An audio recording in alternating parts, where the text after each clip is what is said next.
Warning: this podcast features adult subject matter, adult language, and things not meant for children to hear. Viewer discretion is advised. You've been warned. Welcome back, ladies and gentlemen, to the latest episode of the I'm No Joe podcast, the show where every armchair quarterback can feel like an Eddie Bravo. And today, like most days, I've got some fine gentlemen here with me to talk some shit and shenanigans of the MMA world. So before we get right into it, let's go around real quick. First off, the up-and-comer, the young gunner, the stunner, RJ, thank you for being here, brother. Thank you, man. Been away for a week. Let's get this shit going. Hell yes, we have got some shit to talk about this evening. And then across the panel from him, my brother from another mother, my Wednesday night homeboy, TJ. How you doing, brother? Fucking fantastic. Let's do this. Ready to run some fucking faces through the mud and stomp a hole in their ass and walk that shit out. Hell yes. So let's dive right into it.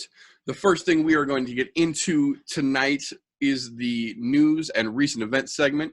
Now, unlike most of these episodes, tonight might be one of the few episodes where we actually have more news and recent events to talk about than we do for the actual event that we're basing the show around. So let's jump right into it. So the first thing that I want to take just a second to talk about here, out of nowhere, after consideration of his friends, family, and staff, Ross Pearson has announced his official retirement from MMA. Hats the fuck off to you for having the conscience and the presence of mind to know that there is a time to bow out before you get carried out in your goddamn shield. And Ross Pearson had that clarity to determine that this was that time. So hats off to him. He might not have had the greatest last couple fights, but the man has definitely put on a fucking highlight reel of a career if you go back and take a look. So definitely hats off to him. Moving right along here, there have been a couple of recent fight announcements that are very, very intriguing. I want to take a quick second just to mention here.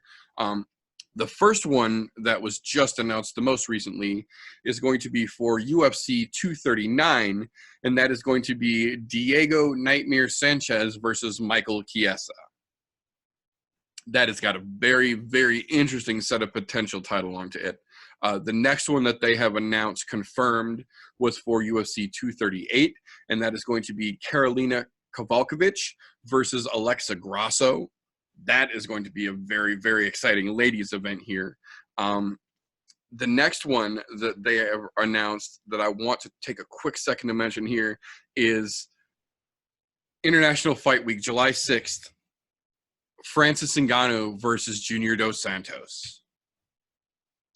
That has got big implications for the heavyweight division. And if Ngannou can get through JDS the way that he went through Kane with that quick drop 'em fucking power shot, Ngannou is going to be a real hard man to deny another chance at that belt, no matter who the fuck's waist it's strapped around real soon. Because granted, he got his ass handed to him early when he made that meteoric rise. He got dropped right back down. But to his credit, that man has legitimately taken those losses and gone back to the fucking gym and changed his style up. He has progressed. He is getting much better. And the man's going to be a serious problem if he gets his game all the way where he needs it to be real quick, especially for a guy as set in his ways as JDS. So, moving right along from that, there was an interesting piece of news that I want to take a quick second to mention from over in the Asian circuit here. Ryzen announced a new contract that they had signed this week with the one and only Manny Pacquiao, which had speculations all up in air about potential match with tension to look, counter to the Mayweather match with him. Maybe Pacquiao was going to pick, a time to do a regular exhibition match against Mayweather on the Ryzen promotion. Who knows where the possibilities were. And then yesterday he came out and made a joint official statement with the president of Ryzen that it's not a fighting contract. It's not an exhibition contract. He's basically signed paperwork to become the martial arts ambassador to the Philippines on behalf of Ryzen so that he can scout young talent from the Philippines on his own and get them recommended to Ryzen, kind of like when they do Dana White looking for a fight and they go to fights, find guys, and then get them into the UFC based on like Matt Serra and Dean Thomas and those guys' recommendations. They're basically going to be, Manny Pacquiao is going to be one of those authorities for Ryzen now for the Philippines area. So it was a little bit of, and then, oh. So, you know what that tells me? He's only going to look at boxers.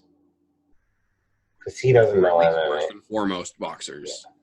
Which, that's all fine. Everybody likes a striker, But at the same time, if they're legitimately trying to build the ranks of Ryzen, a guy on the level of Manny Pacquiao isn't a bad talent scout, even if he is looking first and foremost at boxers. You're still going to get talented strikers coming into your MMA organization, and from there, you can mold a striker to do a lot of things.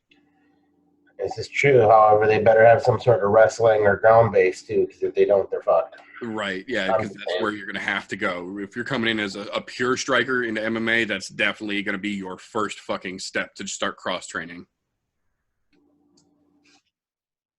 But moving along from there, I want to take a quick second to motherfucker at the news that was announced on Wednesday that the civil suit against Conor McGregor by the gentleman whose phone got destroyed during an incident was officially dropped. Being as how the civil suit was only for $15,000 to begin with, that generally indicates that he settled out of court for an amount lesser than that. Ooh, and also, I wanted to make this noted for the record. It was dismissed with prejudice. With prejudice, so it cannot be refiled. Exactly. Fuck that guy.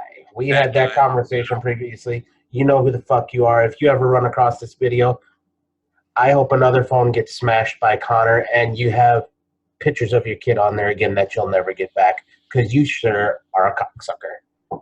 Yeah, this literally proved exactly what we all said when we talked about this incident to begin with, that this bitch was literally just in it to try and get a fucking paycheck off of Conor McGregor. That's why he was going up and rushing at him at 5 o'clock in the fucking morning coming out of a nightclub in Miami and then played the victim. Fuck you, dude. We saw through your bullshit from the beginning. This just fucking confirmed it. And the nice piece about with prejudice means that we all knew you were full of shit, and that's as full of shit as you're going to get to fucking be. You don't get to come back and play this card again after you spend that fucking money. Moving along from that, I want to take just a second here to feed the viewers here just a little piece of palpable irony that happened this last week in the, I don't even know if we can really say it happened in the MMA world. We'll call it the fighting world. And we're using air quotes very loosely when I say this. But what I'm talking about here is one rowdy Ronda Rousey had her big belt match at WrestleMania this weekend, and in a scripted wrestling match really broke her hand. Just take a second to appreciate all of the actual professional combat matches that we have seen Ronda Rousey partake in without them digits getting busted up. Not really worse for wear. And then she goes to scripted professional wrestling and breaks her hand.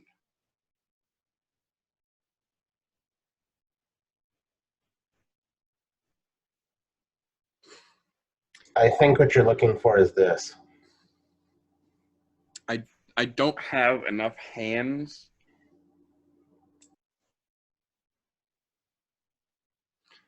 Fucking Ronda. Make your money, girl. Make your money. Far be it from me.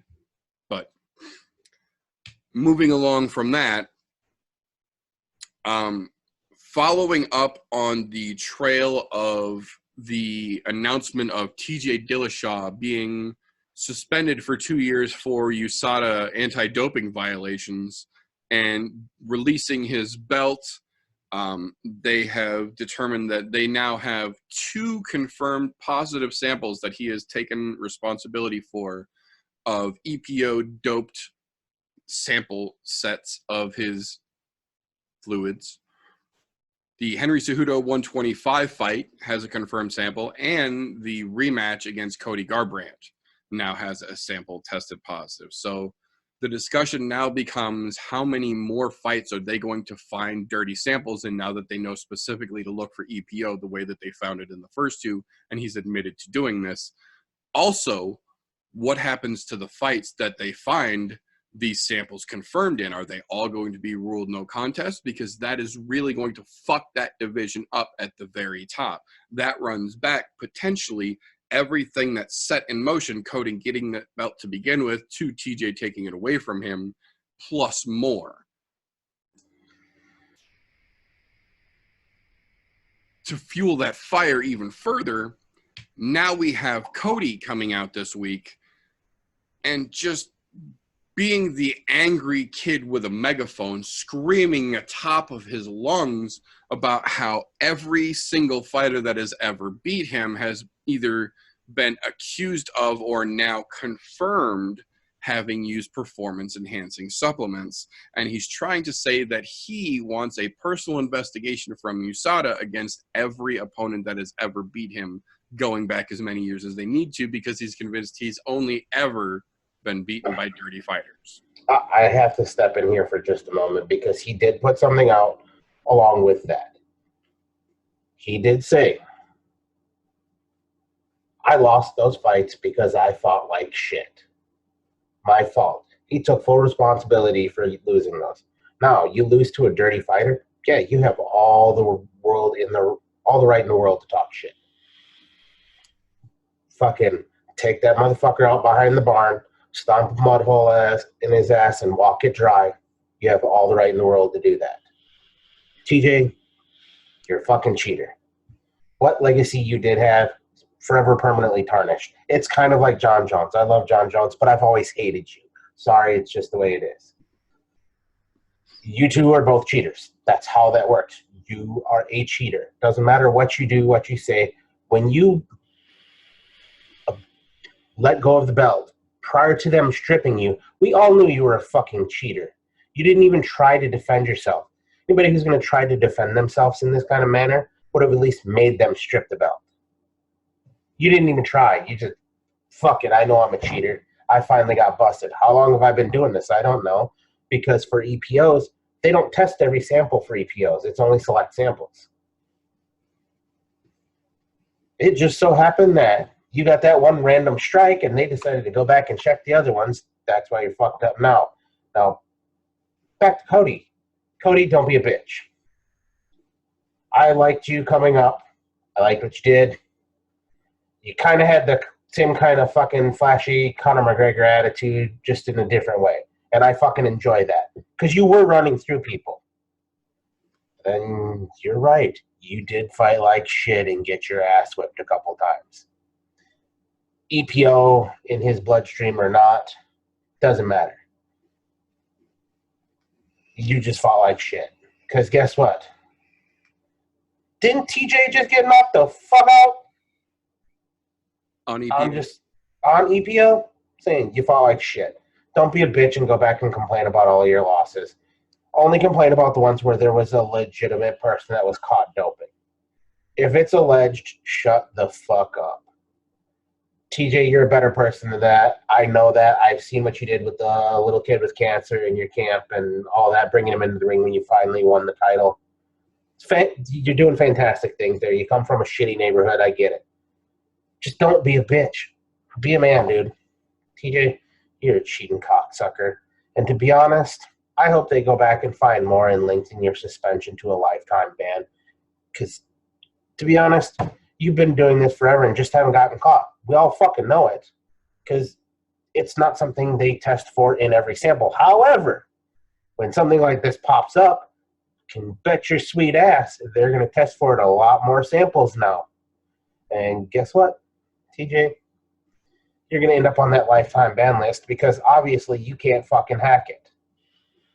There's a reason why you could. Fucking Dominic Cruz always had your number. I'm just saying. You can't do it without it, dude.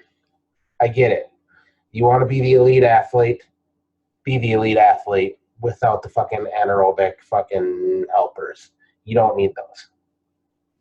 Or in your case, apparently you do. That's why you've been using them for so long. Because how long ago was your last fight where you beat up Garbrandt? That was a year and a half ago? Half ago, I think, yeah. Year and a half ago now? Yeah. So that tells me if you were doing it then, you were doing it during Cejudo, you were doing it prior to fucking the second fight. You were probably doing it on Cody's first fight. And probably the fight before that, it's just your luck ran out. Guess what? Kind of like being in Vegas when you're there for fight week. The house always wins. If you play the game long enough, the house always wins. You got fucking caught. Get the fuck out of here, you piece of shit. I agree. I agree profusely. So, we'll move along from the Fuck TJ segment. There are 2 more fights that have just been announced recently here that I forgot about earlier that I want to mention real quick before we jump into the next little piece of news here. They are both actually fight substitutions / re-announcements. Someone has dropped out, been injured, gotten ill, pulled for whatever reason, and the fight has been kept and changed now officially. So the first one is going to be at UFC 238. Jimmy Cannon Fodder Rivera is going to be fighting the up-and-comer Peter Yan. That is going to be fucking fireworks. I think that has got some potential all over it here because Jimmy has either got to stop this fucking kid and get back on his bullshit, or Peter Yan is going to put his fucking hand through Jimmy's fist on his way to the top of that goddamn division and just cast him like a shell to the side. That's going to be fucking big. The other one, this poor fucking fight is cursed. I swear it. I fucking swear it. I fucking swear it. This is worse than trying to make Tony and Khabib happen. Holy shit, this fucking fight just keeps falling and crumbling. I'm talking about the UFC Fort Lauderdale card, the fight that has now stumbled from originally Costa being pulled and now found for a fucking USADA violation. We fucking called that a long time ago too. To Yoel Romero, who has gotten ill and is now no longer able to compete in this as well, to the new fight has stumbled into Jacare Souza versus Jack Hermanson. Now, granted, Jack Hermanson just looked fucking spectacular when we saw him not too fucking long ago. You gotta kind of feel bad for Jacare at this point in the fucking game. This dude has just basically got to go through fight camp readying himself for a fight. He has no way to train for any particular opponent or style at this point in the game. That sucks. You know what? It does. But on the other side of that, I'm going to look at it like this. That's part of the fight game. Sometimes shit happens. And, you know, it's shitty that happened a couple of times. But then again, it is Jacare.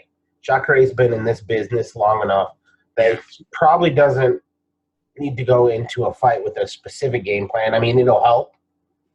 But it's not going to make or break him. He's been around this sport more than long enough to fucking blow past him without having to specifically train for a fighter. He can go in there and fight the best in the world without a specific game plan and do all right. Might even win. Right. We pretty much know what Jacare's game plan is going to be regardless of the opponent. But still, especially in a situation like this where Jacare is trying to make, you know, what could potentially be his last career run towards gold, you got to kind of feel a little bit bad for the guy, in my opinion, that, you know, this fucking fight just keeps getting tripped up. He's just trying to fucking fight his way up. And this fight's been changed 3 fucking times now in the last couple of weeks. So that sucks. But that being said, as good as Hermanson just looked, I don't think he's going to look that good against somebody like Jacare, who is looking pretty fucking spectacular lately. If you're watching his fucking social media, you're following his videos, you're looking at the way he's changing his fucking style up a little bit. He's changing his training regimens up a little bit. He's essentially making his last run for gold before he's going to have to hang it up one way or another, be it because he can't get the title or because Father Time caught up with him. Like, this is potentially Jacare's last go for gold here. And Hermanson is either going to be the guy to send him on that spiral down towards just fucking hanging him up, or he's going to be a springboard for Jacare to really fucking show what he can do and start working his way towards that potential last title shot. And I like Hermanson. I really fucking do. And he looked good, but I think in this situation, I think Jacare might be able to take his ass. But we will get more into that one as we get closer to UFC Fort Lauderdale. The last little piece of news and events, or one of the last little pieces I want to talk about here, we had a strangely timed pair of call-outs that happened not directly after the Conor lawsuit, civil suit was announced that it was dropped, but very shortly timed after. The first one was that Justin Gaethje came out and said that he would like to fight Conor McGregor in Ireland. No gold, doesn't matter. He thinks that stylistically, that matchup-wise, he and Conor McGregor would be a great battle, which I legitimately think has potential to be a great fucking long fight. That ain't going to be no Aldo 13-second drop. Those two boys could bang it the fuck out for a while. And he has the foresight to think that they could do that in Ireland, and it would be fucking huge, because the longer that fight goes, the rowdier that Irish crowd's going to fucking get, and the pay-per-views are all going to fucking sell. Everyone in the world would buy that fight in Ireland. But then, after Everybody in Ireland would buy that fight. Right? That's what I'm saying. Fuck the world. That's Fuck the world. the moneyest fight ever if you do that in Ireland. But then you look at the other call-out that came after that, and you almost have to cringe a little bit, because it really doesn't make, I will say it makes a little bit of sense to a certain degree, but not nearly as much sense as Gaethje saying that he wants to fight Conor in Ireland. And that was Duke Roufus came out and said that he wants to see Conor McGregor tested against some Showtime foo.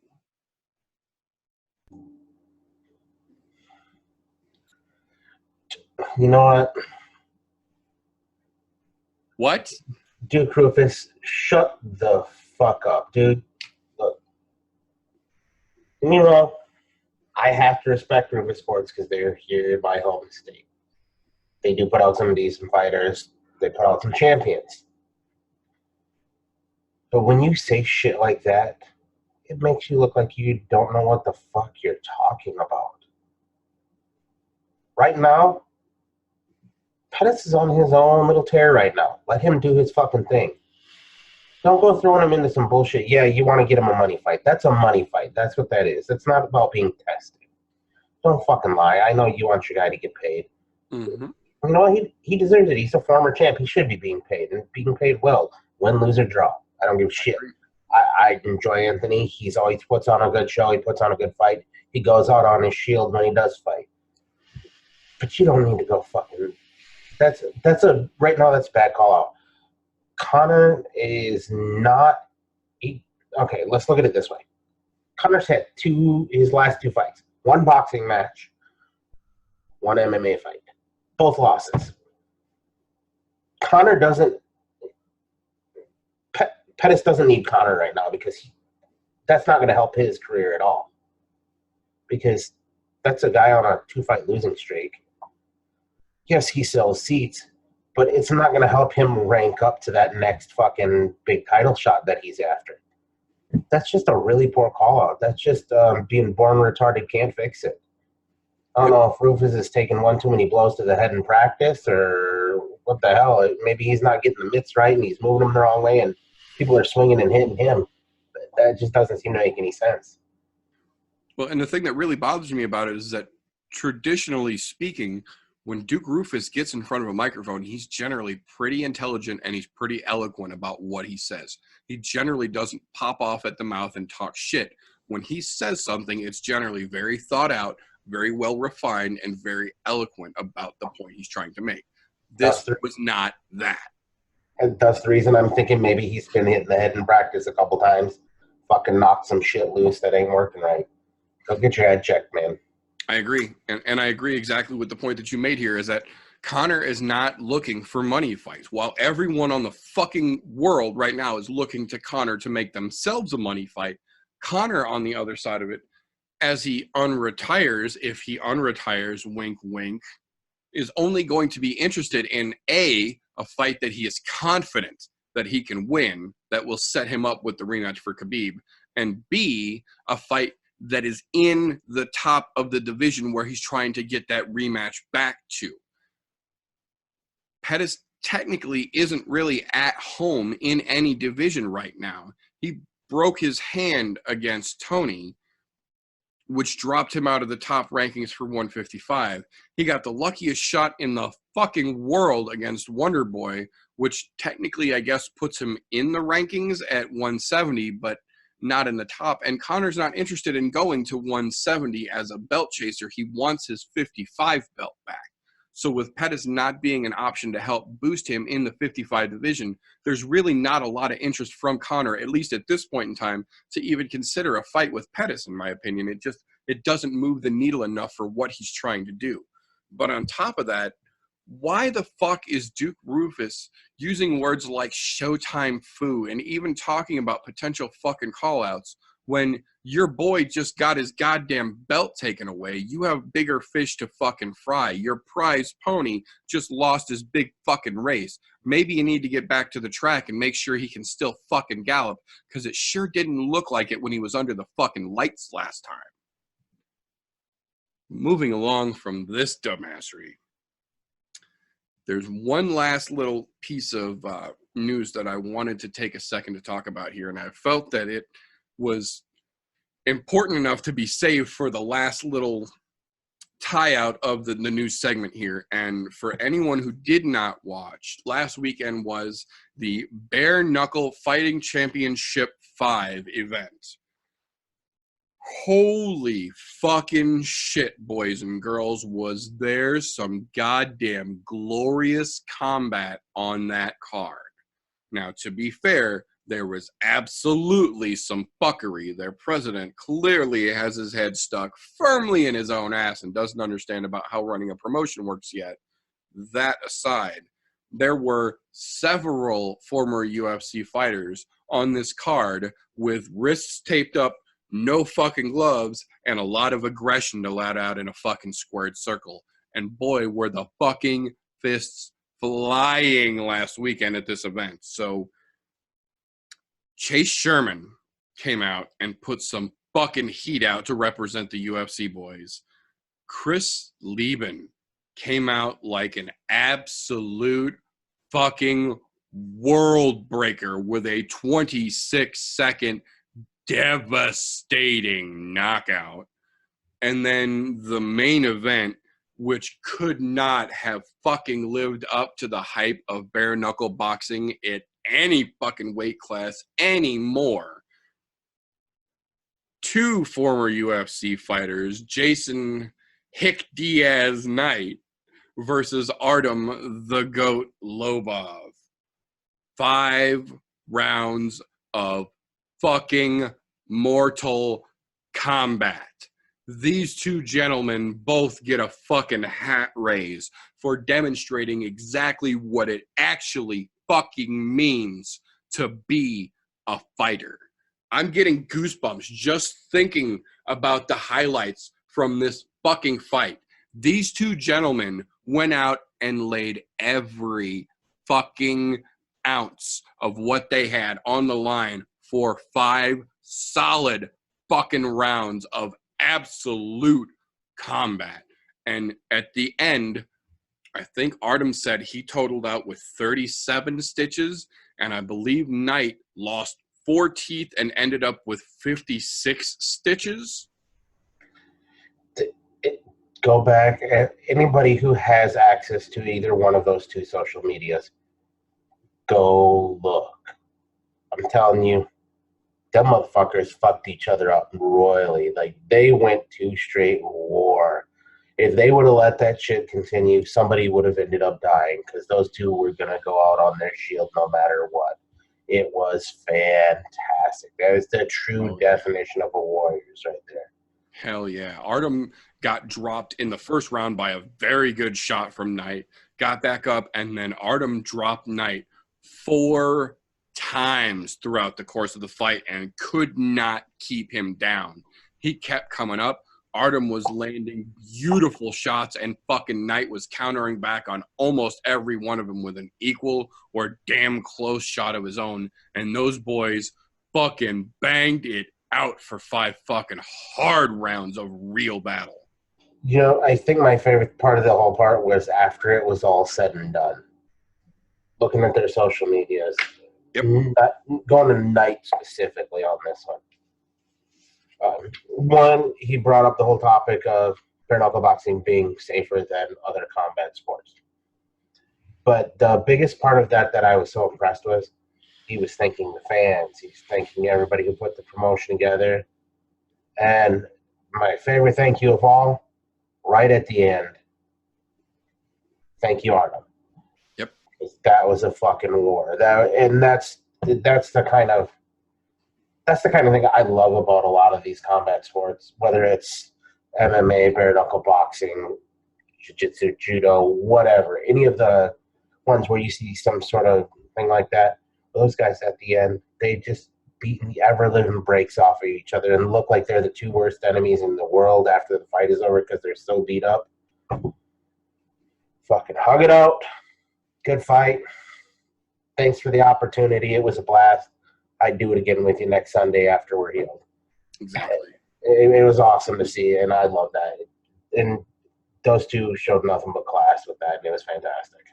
Absolutely. It's one of the main things I love the most, not just about MMA or fighting overall, but specifically about the current era of the combat sports world that we're in right now, because we've come to a point where not just the fighters, but the public by and large has gotten to understand now that while, yes, they are 2 gentlemen in a fucking ring trying to beat each other unconscious, there's a level of respect among competitors, amongst athletes, amongst equals in their game that is unrivaled in any other sport, in my opinion. And granted, I understand that guys in football trade jerseys and they do the fucking prayer circles on the field and shit. And yeah, that's all fine and fucking dandy. But when you just went to physical combat with another person trying to knock them unconscious, and the first conscious thought that comes to your mind the second that it's over is to turn and immediately hug, shake hands, and show respect to the person that you were just trying to kill, that's a different level of morality and of equal respect, in my opinion, than any other sport shows. You couldn't have said that any fucking better. I was going to say the same thing. There's no other sport in the world that does that. The only time you get anywhere near that is when you play fucking Little League baseball or fucking football and you shake hands after the game. No pros do that shit. They usually go to their opposing locker rooms, call it a fucking day. No, don't get me wrong. Yeah, you got some friends that are playing against you, but it's not the same. It doesn't matter what fucking sport it is. A lot of those times, those guys don't even socialize with each other afterwards. They're like, fuck it. No, a lot of these fighters, you see some of them go, hey, let's go have a beer now that this is done. That's the best shit in the world. Dude, you just fucking knocked me out. Let me go get checked. I'll meet you at the bar in a couple hours after I get out of the ER. Sounds fucking great. Those things are fucking fantastic because, you know, even when you'll see friends fighting each other. Fucking friends. It's like saying, throwing me and fucking you in a goddamn room and saying, let's do this. Yeah, I'll fight you. In the end, I'm going to fucking have a beer, maybe a fucking shot of whiskey and something else. But in the end, those guys, they fucking love what they're doing and they have respect for each other's skills no matter how bad it is. That is with the exception of a few things, but we're not going to get into those because that's not what I'm talking about. But 99% of the time, this is probably the greatest sport when it comes to mutual respect, even in bad situations. When I say bad situations, they're going into these fights heated from all the shit talk. But once it's done, they leave it right there. The fucking work goes into the fucking cage, into the ring, whatever they're in. They leave that shit in there, and it doesn't leave again. I mean, well, there's exceptions to that policy, but 99% of the time, it starts once they close the door once that bell dings, and it stops once that final bell dings or somebody's getting peeled off the mat. Well, and a great example of that exact thing right there was the press run for this that happened this week for some of the upcoming cards that we've got later on this month. And that was Alistair Overeem versus Alexei Olenek. They have literally been friends and trained together for almost 5 years now. Alistair Overeem literally told Luke Thomas, I consider Alexei a friend of mine. Anytime we see each other, it's immediately good energy. We hug, we hang out, we have a beer, we talk, we train, we check on, we ask about each other's family. Like, we are friends and we are going to fight. It's going to make the stare down a little bit awkward, but it doesn't change the fact that we're going to fight and we are professionals. So we will get in, we will put on a fight. And when the fight is over, we will go have a beer and go right back to being friends when it's all said and done, because we are both professionals. Yep. That's what I love about this fucking sport more than anything, is that the level of respect is that clear and present, and they set the example by it. It's not the few, it's not the rare, that's the majority. The respect level is there on everyone, with the exception of the few ass clowns who wear red hats, sunglasses, and use megaphones in Las Vegas.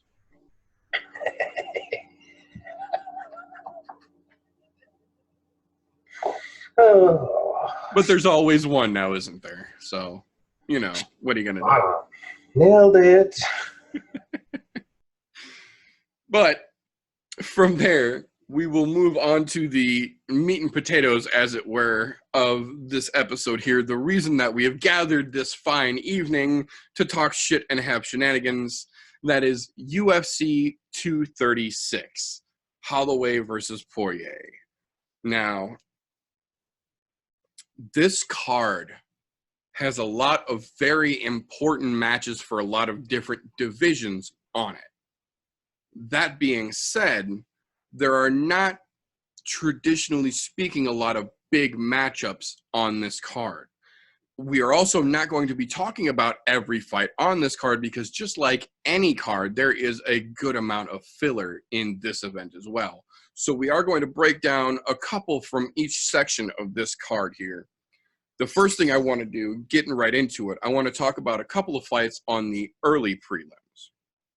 The first one I want to talk about here is our boy that we have mentioned several times before, Brandon Davis, going up against Randy Costa. Now, the reason I give Randy Costa the Sad Price is Right music is because he is one of those fine gentlemen who is so unknown to the UFC that he does not even have his profile character unlocked yet. He has the grayed out fucking picture on the UFC website as he does now. Oh, did they update it today? They must have, because it's up there now. Okay, because I checked this literally last night, and as of last night, he still had that character not unlocked yet. Grayed out fucking picture. So special character unlocked. Yeah, props to the UFC. Apparently, they unlocked his character this afternoon. Good for you, Randy. Nothing against you, but at the same time, we've been talking about the run that Brandon Davis is on since he's made his splash into the UFC. The boy is building a nice little head of steam on him, and I don't think that Randy Costa is going to be the one to stop that steam. I think that Brandon Davis is going to roll through here.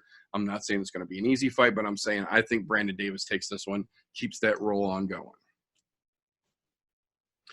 Sorry, Randy Costa, that it took them until today to get you a profile picture on your fucking fighter card. Well,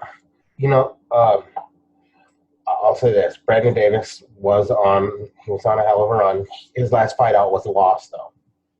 Yes. So I want to see how he comes back from that. Costa being as you... All right, there's two things I need to address here with Costa. One, you just got your profile picture unlocked. Congratulations, you've made it to the next level. Two, why in the fuck is your nickname the Zohan? All I see is a terrible fucking Adam Sandler movie with that nickname. Just fucking horrible. But anyhow, congratulations on getting your fucking picture unlocked. Get somebody to fix that fucking terrible fade. What barber you're going to is fucking bad. Just saying.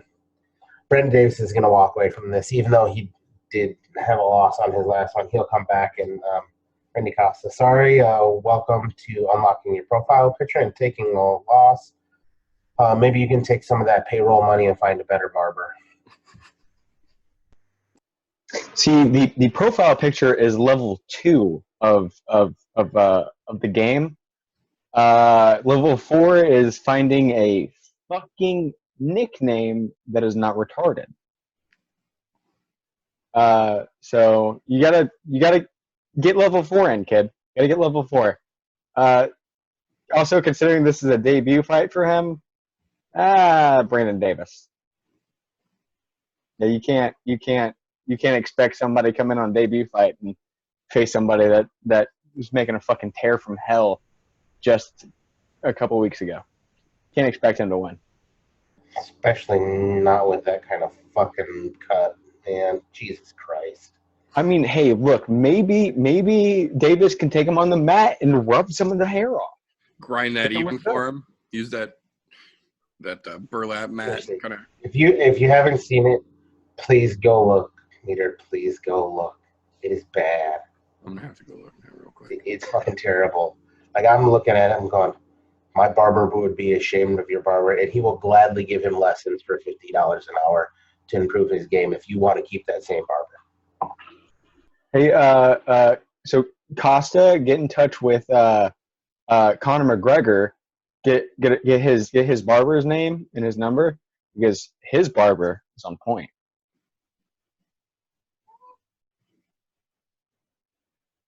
I'm still showing grayed out. Let me go to the actual UFC website real quick. I wonder if it's only on the actual UFC website that it's been updated here.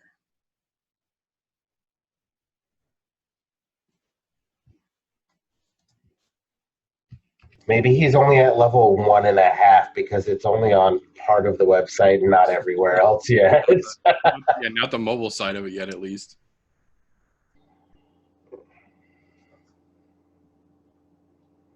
Maybe the mobile site just doesn't update as quick. That's level 3 is the mobile site. That's right, that's the next step. Right before you get that new fucking nickname. So it's 1.5 or like 2.5 for the website itself. But you get all of it, then you get to level 3. Then you're gonna also have to pay credits to change that nickname. So make sure you've won enough fights.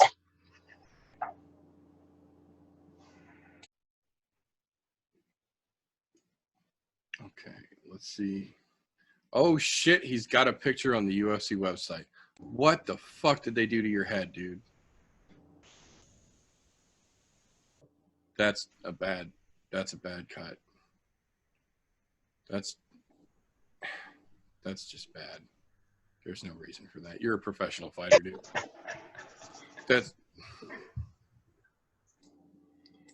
Take the 5 minutes to admire the haircut. All right. So moving along from that dumbassery, that'll bring us to the closing fight on the early prelims. God, that's a bad haircut.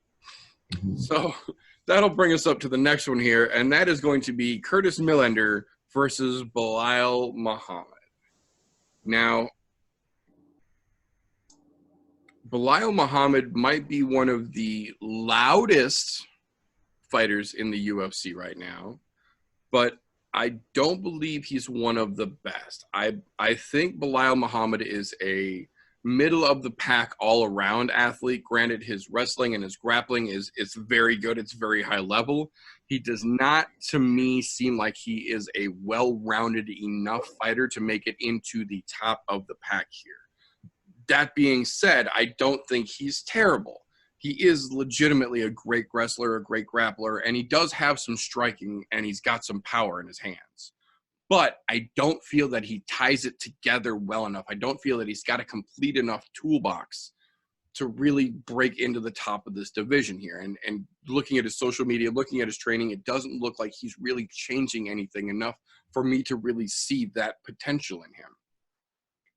Curtis Millender, on the other hand, seems like he is just bound and fucking determined to patch any hole he has in his game to round out any skill set that he doesn't personally feel is sharp enough yet.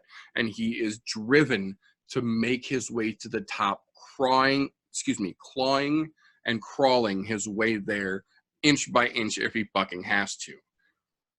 On top of that, Muhammad has done something in the last week that I have said time and time again is almost certainly always the nail in your own coffin, and that is going through the press week for your fight, overlooking the opponent in front of you, talking about what you want next, talking about what you think you deserve, talking about what you want to go after this fight is done. And that is one of the dumbest mistakes that I think that a professional fighter, especially on this level, can make. I don't care how cannon fodder the guy standing in front of you is. You don't make a plan. You don't think about a thing that happens next until that fight is over, because there is always a 1 in a million chance that a thing that you didn't plan for can change your whole fucking night. And then all that overlooking and all that planning that you've done ahead of an opponent that you were certain you'd get past is all thrown out the window, and you look like an asshole. This is exactly what Belal Muhammad has done. He looks like an asshole. He's overlooking a fight in front of him that is not an easy fight by any stretch of the fucking imagination. And I think that because of that, more than anything else, that Curtis Millender is going to beat him here. I think that stylistically, that Millender's a little bit better of a matchup, but I think the drive and the lack of focus on Muhammad's side and the fucking determination on the Millender side is going to combine, and I think Curtis Millender is going to kick his fucking ass. Yep. You almost took the words right out of my mouth, especially when we're on the same page when it comes to looking past someone. We both said it time and time again. I'm not going to beat on that dead horse. Muhammad, you're fucking stupid for that. Just fucking retarded. But there's one thing I did want to say about this fight.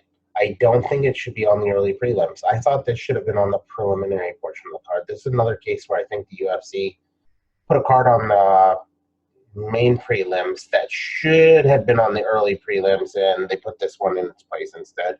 So that way they can have a highlight fight on the early prelims. And for those of you who are just listening and not watching, there was some air quotes there for you, because it's not really a highlight fight, but I do think it is worthy of just the regular prelim card that's out there. But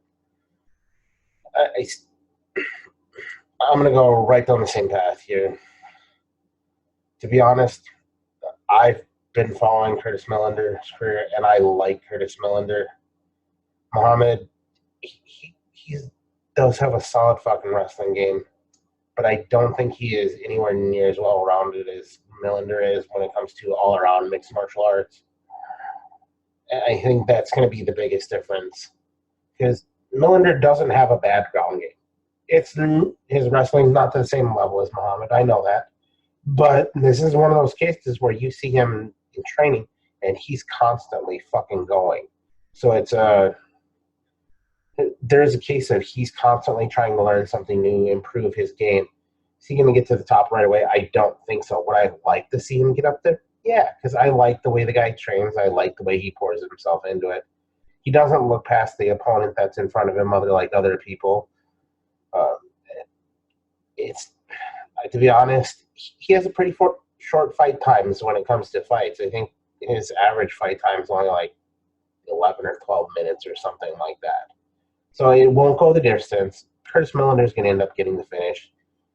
I'm going to say mid to late second round. I just don't think Muhammad's going to manage to stand in there the whole time. And I think it's going to end up being due to ground and pound. He'll get him on the ground either by knockdown, or he's going to fucking... I doubt that he'll out-wrestle him. But who knows? Something strange might happen, but I have a feeling he's going to get a knockdown or something like that and then finish him off on the ground. And more than likely, it'll probably be a punch that lands versus a kick for him.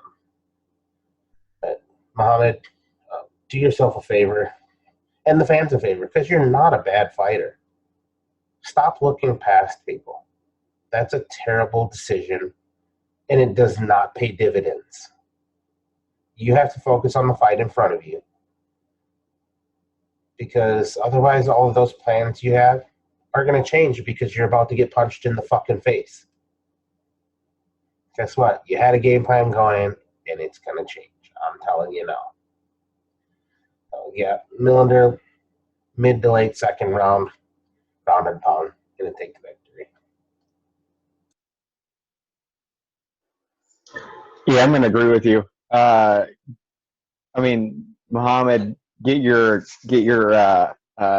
striking up to par, get the fight IQ on your feet, and then come talk about what you deserve and what you've worked for.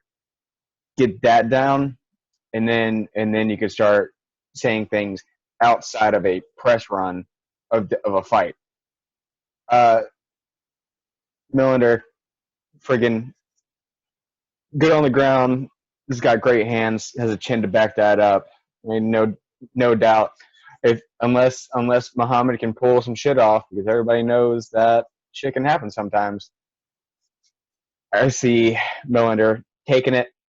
I'm gonna go kind of on your route. I'm gonna go late first and early into the second round.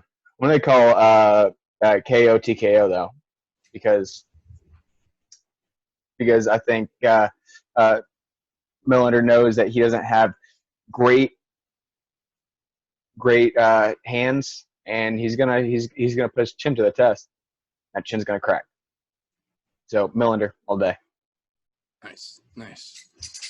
So, with that being said, that's going to bump us just a little further along here. We're going to take a little jump, stop into the prelims for just one fight that I want to talk about. There are a couple fights on the prelim card. Just one that I'm going to take a second to talk about here, and that is another one of the young men that we have been talking about quite a bit lately since he made his epic debut onto the Dana White Tuesday Night Contenders series and has shown extreme promise ever since. He is now into the UFC. He was on an early prelim card, I believe, the last time we talked about him. He is on the premier prelim fight this time around, giving him that much more eyes, that much more potential for spotlight, that much more boom if he finishes his way out here. And I'm talking about Jylen the Tarantula Turner here versus Matt Frivola. Now, Matt Frivola is a decent fighter. I have seen several of his highlight shots. I've seen some of his training footage. The guy's got some potential. He's here for a goddamn reason like everyone else in the UFC. But I cannot stop singing the praises of Jylen Turner. This guy is well-rounded. He is young. He's agile. He is hungry. And he is good at what he does. He's a long fighter, and he is really, really proficient with his range. And a guy coming up in today's UFC has to have a range that he can use, because guys are either in the phone booth with you or they're fighting you from a football field away. But it seems like half the guys out there today don't understand how to do either one very well. They kind of clumsily stumble through it. And Jylen Turner, to make, for lack of a better comparison, he's very John Jones-esque in the way that he can use every centimeter of his reach to keep you where he wants you or stay just out of reach of your attempts to connect with him. I think that this is going to be the spotlight that this kid needs. I think Jylen Turner wins this. I think he does it in spectacular fashion. I think the next time we talk about him, it's because he's on the fucking main card.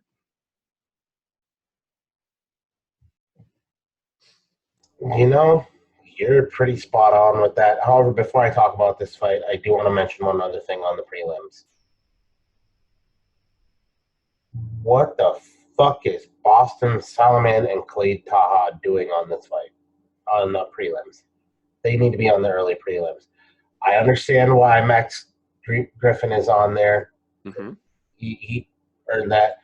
And, of course, I'm still kind of wondering why the Wilson Reyes and Alexandre Pantoja is on here and not the main card, because that's deserving of the main card with their rankings in the 125 division. But anyhow, I agree. We're not talking about those right now, but I just want to say UFC is making some really strange decisions in the way it's setting the cards up lately, because it's supposed to be a momentum building thing to get people to buy these pay-per-views. And being as technically on this card, there's not really a belt on the card. There's interim belts on the card.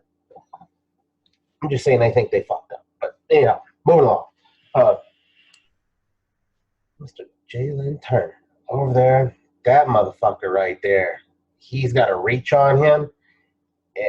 What's funny is when you're looking at him in the division, he looks like a small guy, even though he's really fucking tall because he's a skinny motherfucker. Yep. But that reach advantage he has in the lightweight division because of that length makes him so dangerous, and the way that he moves. Look, I'm going to sing this kid's praises. Even though he came off the Contender Series there, he's gonna be put in dangerous waters pretty soon, and I think he's gonna prove that he belongs there because you know what? The way he moves uses every inch of that reach, and the reach that he's going to have on everyone in the division. So if I'm not mistaken for this fight, I want to say it's like 8 or 9 inches of reach advantage or some shit crazy like that. Look, Matt, nothing against you, but this just ain't going to be your day. Jalen's on a fucking tear. There's a reason why he is where he is on this main prelim card spot. He's going to walk away with the W, and to be honest, I want to see him go all 3 rounds. I would like to see him get the finish, but I would like to see what happens if he goes all 3 rounds. Because a lot of his recent fights there, he's been finishing guys, which is fantastic. Because you know what? That's good for your stock. But at the same time, they need to see what happens when you get into deep waters. I don't think he's going to get into deep waters in this fight. I think he's going to end up finishing. But it's that reach. The reach and the way he moves. To be honest, the way that you made a good comparison there with John, but he also has some movements that are Anderson Silva-esque in his prime. It's like a mix of the two that I'm seeing there with him, and that's a scary fucking combination. And he's fucking young. He's still got a lot of growing and learning to do. I'm telling you, this is the fight that puts that entire lightweight division on notice about Jalen Turner. Guaranteed. Fucking cards are going out in the mail, motherfuckers. Be ready to receive them. You're signing for them, motherfuckers, because they're coming. I agree with you completely, and I do think this is a very good chance, and I would like to see it as well for Jalen Turner to get tested into those deeper waters. But I also agree, I don't think it's going to go there. I would not be mad if it went into the late 3rd round because I don't think this goes to the judges. There's always a slim chance, but I don't think this goes to the judges at all. I think Jalen finishes this in the 2nd early. But I would not be mad either if it went deep into the 3rd just so that Jalen Turner gets a chance to show that he can hold his own as the clock ticks down and as the fight goes long. He's still there. He's still able to compete. And I think you're absolutely right. I think he's going to do real good here. Yeah, I'd thoroughly enjoy to see this in deep water. I don't think it's going to make more than a minute into the 2nd round. You're looking at a guy that's running into this fight with a head of steam of a fucking 53-second knockout. You're talking about he's fucking in his head. Dude, you fucking got this. He's fucking riding that fucking confidence, and that is going to springboard him into this fight, and he's just going to keep on fucking trucking through the division because he just has that confidence behind him. You get that confidence, and that can make a world of difference in a fight. It's fucking reach advantage too. Yeah, like you're talking about Turner all day. You could put him up against a lot of people in that division, and he could seriously make even at this point in time, he could seriously make some people fucking work for that fight. Turner all day. I agree completely. So that being said, that will jump us into the meat and potatoes of this particular section of meat and potatoes. That's going to bring us along to the main card of the evening. So we're going to, again, not talk about all the fights on the card because, like we've discussed, there are several filler fights here who should be on the fucking prelims or the early prelims, and vice versa with some of those fights. But we're going to disregard that fact because we don't run the UFC. We just get to criticize what they've done.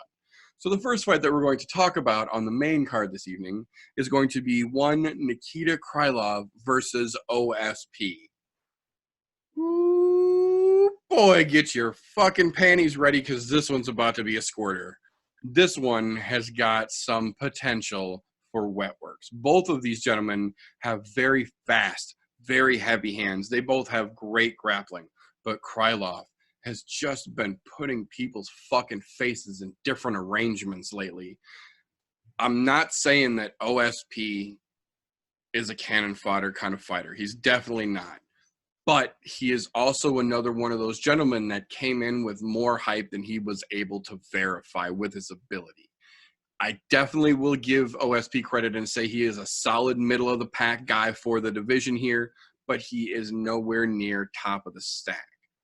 That being said, Krylov has got some scary fucking power in that hand of his, and he's been putting it to work. And I feel like if he gets the opening here, because we all know that at some point OSP is going to try to fucking shoot on you. It's a guarantee. If the fight goes more than 43 fucking seconds, OSP is going to try and shoot on you. He's most likely going to try and grab that fucking single leg. That's his go-to. That's his shit. If he can grab your leg, he's most likely going to put you on your ass or on your back. But you know he's coming for that fucking shot.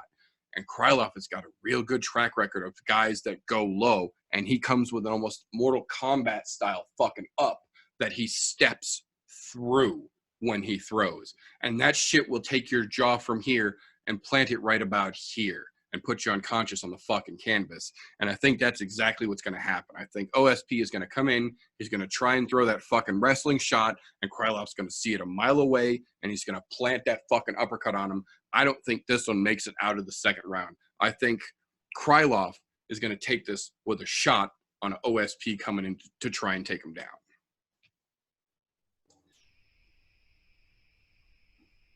That's a hell of an outlook.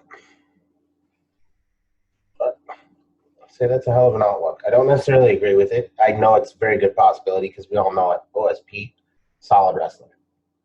However, OSP's been down that road before, where there's been somebody who knows he's going to shoot, still manages to take their ass down. You swing and miss. That's kind of his bread and butter. So I don't know that it'll necessarily happen like that. I'm not saying that it won't, because it is by all means a very strong possibility with the way Krylov fucking swings and seeing him do it in the past to other fighters.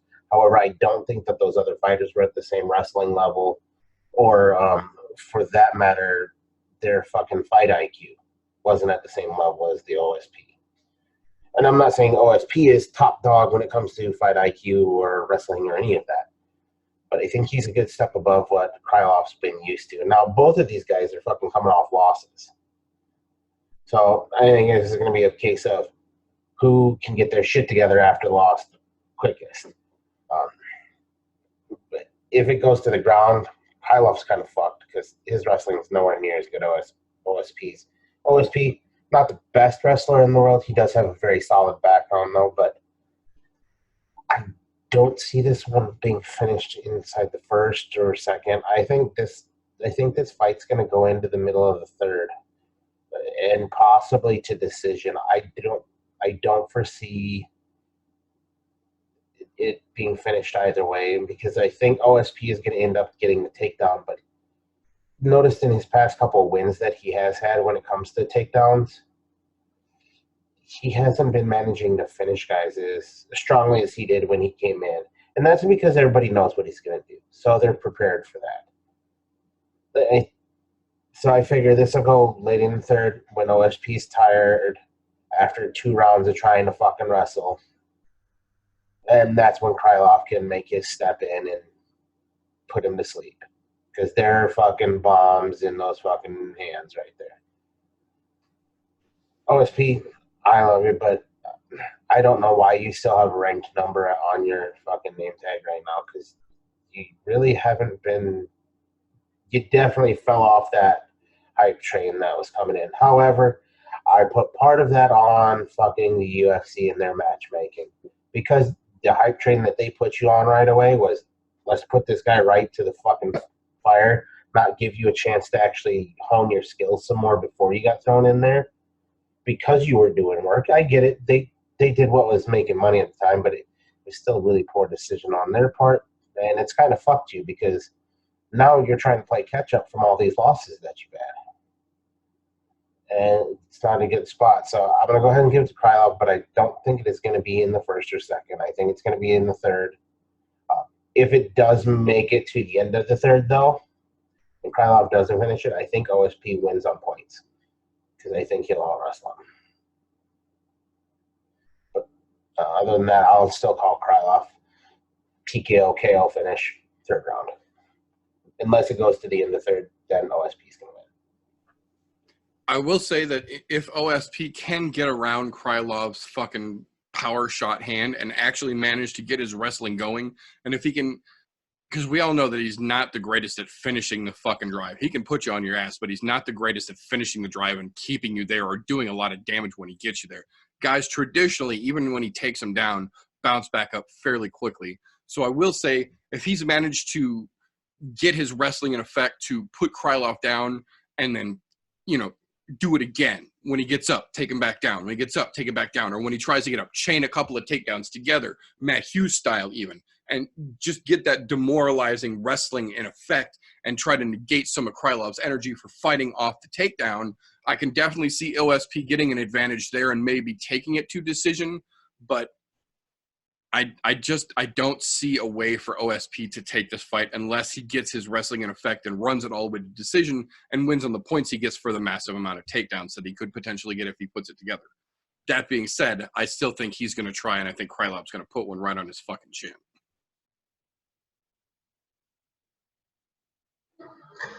Yeah, I mean that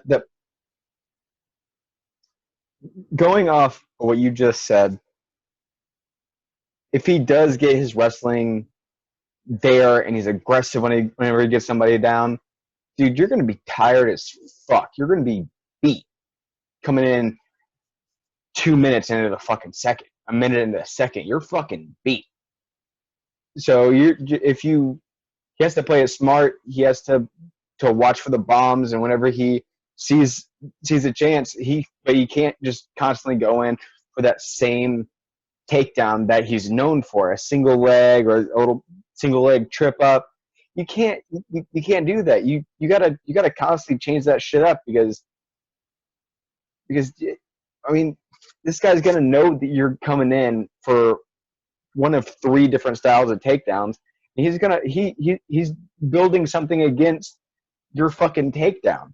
So you have to play it smart, get a game plan together of, you know, if he's going to move this way, I want to take this takedown and this, that, and the other thing. If he does get his wrestling there and he's aggressive, I can see him putting the pressure on and tiring out Nikita, but I don't see him really doing damage on the ground. I don't see damage at all. And if you have the game plan of constantly taking him down, you're going to be fucked because you are gassed like a son of a bitch coming into the second, and Nikita's going to be like, okay, cool, this is when I knock you the fuck out, because you're going to go for this. You're going to be slow and sluggish, and you're going to be translating your move through the last 4 steps you just took. I'm going to fuck your ass up. So Nikita, all day. I'm going to say if it doesn't go into the third, I'm calling it the last minute of the second, first minute 30 seconds into the third, TKO KO, because there's no, I don't see that going to a decision. If it does, OSP. That's a tough one. Originally, I couldn't pick anybody to take this fight. This was a last 19 hours of fucking thinking. I can understand that very well. I agree. So, moving along from that one, we've got another last-minute fight change. It was originally set to be Alan Jouban versus Dwight Grant, And last minute, they have now changed it to Alan Jouban versus Beanie Siegel. That being This is a fight. This is a fight that needs to be taking off of the fucking main card. I agree. Because you're going to be against somebody who only has 3 fights in the UFC. Fuck you. Take it off the card. I agree completely. That's literally what I was just getting ready to get to. This, I get it. You don't want to completely take Jouban off the card. He's went through a full fight camp. I get it. You want to keep him on the event. He's earned that right. He's ready to go. He's agreed to take the last minute replacement and still continue with the fight. But that being said, this is not the fight that was going to be that main card event fight that people wanted to see. Take this shit, switch it with the fucking Millender Muhammad fight. Switch it with the fucking Jalen Turner fight. There are several other fights that could have been switched to keep this fight on the card, just not on the fucking main event. You know, because it was last minute, they might still do that. I'm really hoping they do because I think it's Jouban. I would love to see him fight again. I'm ready to see him fight again. He's been fantastic in his last couple outings, but when you're going to take a last-minute replacement who, no offense, but is a nobody, don't keep that on the fucking pay-per-view card. Put it on the undercard. Move the Jalen Turner fight up. Put those 2 125s as your fucking highlight fight on the fucking undercard there. That's perfect. Do that, please, because you're just fucking the viewers here. That's all I'm saying. Especially those that are paying for the goddamn pay-per-view itself. Right. Yeah, because this is a money fight. This isn't one that you can see for free on ESPN. This is on the main card. This is a money fight. You have to literally pay to see this fucking fight. And I think that's bullshit. That being said, I still feel like Jouban has it in his 10th planet gas tank to take on the new guy and take him out of his fucking way. I think Beanie Siegel, to his credit, I get it. It's a last-minute chance to be on a fucking main card fight on a pay-per-view event. I get it. You're trying to get your name out there, but I think you jumped your little ass into the big boy pool way too motherfucking quick under way too short of circumstances, and I don't feel that this is going to work out well for you. Definitely not the way that you think it's going to work out. So I think for this one here, I'm just going to say it's going to be Jouban. I don't think that Siegel stands a fucking chance here. I give him fucking mad respect for taking a last-minute fight against a guy like Jouban on a fucking main card fight. My hat's off to you for that, sir. But I think you wrote a check with your mouth that your ass is not going to be able to fund, and I think Jouban is going to take this one. Oh, yeah. Jouban's already had a full camp. Whether he was training for Grant or not, he's had a full camp. There's no other way to look at this other than the only way that Jouban loses is the puncher's chance. And that's purely because that's always out there. There's always the fucking puncher's chance. Oh, do you get that big upset? You get a big fucking upset like that? Yeah, that's fucking huge for you. Huge. Fucking huge. But, sorry, you got the wrong kind of tackle to be fishing for this kind of fish. That's right now, that's all there is to it. Sorry, but we'll see you on another card. Just because you had the cojones to take this, guaranteed you're going to get another fight. That's fucking half the battle here. And my hat's off to you for taking it on short notice. And my hat's off to Jouban for saying, yeah, you know what? Shit's got fucked up, but yeah, let's fucking fight. I've been training. I want to fight. I'm ready. Doesn't matter who you put in front of me. I'm going to take it. Fucking ain't right, Jouban, because this fight isn't doing any good for Jouban. There's no win out of this for him, other than he's going to get paid. Other than that, there's no win. It's not going to move his career needle.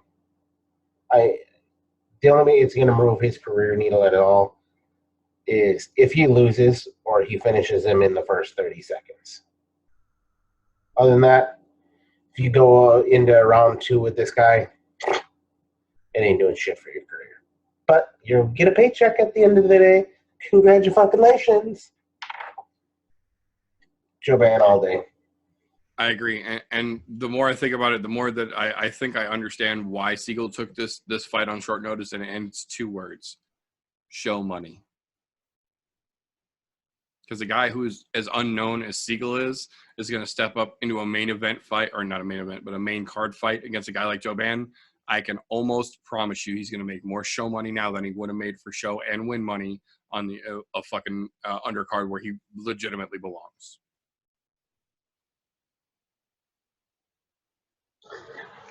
Yeah, I mean, Siegel, fucking exactly what they said. Fucking hats off to you for taking a fight like this on such short notice. Which I even put in our little group because they changed this. They've had to change this within the last 48 hours because I was writing down my own notes over the last week, and that fight was not on there Tuesday morning. So this had to be changed within the last 48 hours.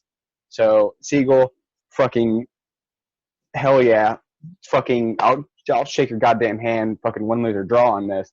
If you're taking a fight like this, but dude, you what like what's his record, like a 6-0 or some shit? Oh, that's right. Oh, I'm thinking of somebody on the prelim card. Uh, you fight people at the lower level. I mean, again, like as Meter says, you're a part of the UFC where they sign and only pay for the best in the world. So fucking hats off to you for making the UFC, but you do not have enough fucking enough behind your name and in your stock to be able to come in and fucking do a fight like this and expect to fucking win. You're looking at money, and you're looking at a fucking future fight on a high end of a prelim or early end of a main card, exactly like you're doing right now. Joe Ban all day. Siegel, fucking hats off to you for taking a fight like this. Fucking best of luck to you, sir. I agree profusely. So, and now the more that I'm looking at the new updated card with all the fucking changes they made to it here, they actually pulled, to their credit, they pulled the filler fight that I wasn't going to talk about off of the main card here. So it is all the fights that we are actually going to talk about being the main card now. So that, again, is another one of those changes that they literally had to have made in the last 48 hours since I made my fucking notes off of the fucking UFC website for the fight card. So to their credit, I will stop and say, good on you for that one, taking out the goddamn fluff. Now, get this fucking Choban card fight off the fucking card and put it on the prelims. But to that, we will move along here. We will talk about Eric Anders making his debut into a new weight class and being welcomed there by Khalil Roundtree Jr. The best comparison I've been able to make to Eric Anders and what he's done in the UFC is he's like Kevin Lee without the personality. He came in on a hype train that was so fucking huge. He had so much fucking talk behind him when he came in, and he just really hasn't done shit since he got here. He's gotten fucking ragdolled. He's gotten his ass handed to him, and he's gotten that chin tested and failed a couple of times now. That being said, to be fair, excuse me, on the other side of the octagon across from him is Khalil Roundtree Jr., a gentleman who I've been watching since he was on The Ultimate Fighter and showed that that man has got some fucking scary power and potential behind his fucking toolbox. But has had a couple of bad luck run-ins with gentlemen like Johnny fucking Walker who put him to fucking sleep. That being said, I feel like just about everybody that gets in front of Johnny Walker right now is getting put to fucking sleep, so take that with a grain of salt. That being said, from what I've seen of Roundtree in his Ultimate Fighter footage, in his social media footage, in his training videos that he's put out, from the UFC promotional material they've shown of him training, Roundtree is putting it together. He's getting his holes in his game started to get patched up. Granted that Johnny Walker, we're not even going to talk about that because that kid's a whole different fucking story. But Roundtree is finally starting to look like a more complete fighter to me. He's starting to get a fight IQ that you can see in the fight. He's reading things and he's adjusting on the fly. He's moving. He's adjusting his game plan as he goes through, and he's starting to get it together. And I don't think Eric Anders has the fight IQ. I don't think he has the skill set, and I don't think he's comfortable enough in his new weight class to be able to get past Roundtree. I think that Roundtree is going to put this fuckboy to sleep early second round, close to the midway point. I don't think this sees number 3. I'm going to agree with you on one point of that. It's not going to see round number 3. Guaranteed. Now, here's where my opinion is going to differ just a smidgen. Eric Anders did come on somewhat of a hype train. I'm not going to call it a big hype train because, to be honest, it really wasn't that fucking flamboyantly awesome. In my personal opinion, Khalil Roundtree Jr. came on more of a bigger fucking hype train than Eric Anders ever did. And to be honest, I think he has not lived up to expectations at all. Don't get me wrong, I like Khalil Roundtree Jr. I like the way he fights, the power that man throws with. Eric Anders, on the other hand, he's made some poor choices inside the octagon which have cost him losses. That's what it is. Now, with that being said about the both of them, I'm going to go out on a limb here. I'm going to say this fight right here, out of all of the fights on the card, next to the main event, has a strong possibility of being one of the fight of nights because these two both like to fucking bang. This is going to be a fucking showstopper fight, I think, because both of these guys like to fucking get in the phone booth and beat the piss out of people. So it's not going to make it into the 3rd round. In fact, I'm going to go as far as to say it'll probably finish early in the 1st round, no later than a minute and a half into the 2nd. Because once these guys get their distance, they're going to throw bombs. Both of them can do so. Both of them have fucking phenomenal knockout power. I have a feeling knockout of the night is going to happen in this fight. Nothing against Nikita Krylov, but he's fighting OSP, and OSP isn't known for banging, so I don't think he'll get knocked out of the night, even if he fucking puts him in the 10th planet. This one right here, though, somebody's getting knocked out of the night. Now, the problem here is I don't know who that's going to be. Because right here, this is going to be a tit-for-tat fight, in my opinion. It's going to be a matter of who catches who. Because both of them have one-punch knockout ability. I say, I'm telling you, it's going to be end of the 1st round, no more than a minute and a half into the 2nd. Definitely will not see 3 out of this. But I'm excited to watch these two bang for 6-7 minutes max, because that's all it's going to take.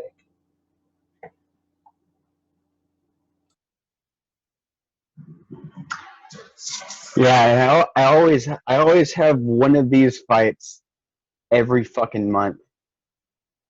I can't put a W on either end of it because exactly like TJ just said, both of them fucking go to war. I can't, like, Roundtree has good hands and good chin, but then so does fucking Anders. Fucking, they both fucked up. They're both looking at the same bullshit in their career. Had a hype train behind it. Never lived up to the expectation. And this is the fight to put hype train versus hype train to see who can fucking run in and do the goddamn work like was said of them. I love watching Roundtree fight, but I just don't fucking know. I don't know. I'd like to see Anders win it because he was on a good run last year and then just fucking took a small dip. So I'd like to see Anders get his feet back underneath him. I would enjoy that, but I don't fucking know.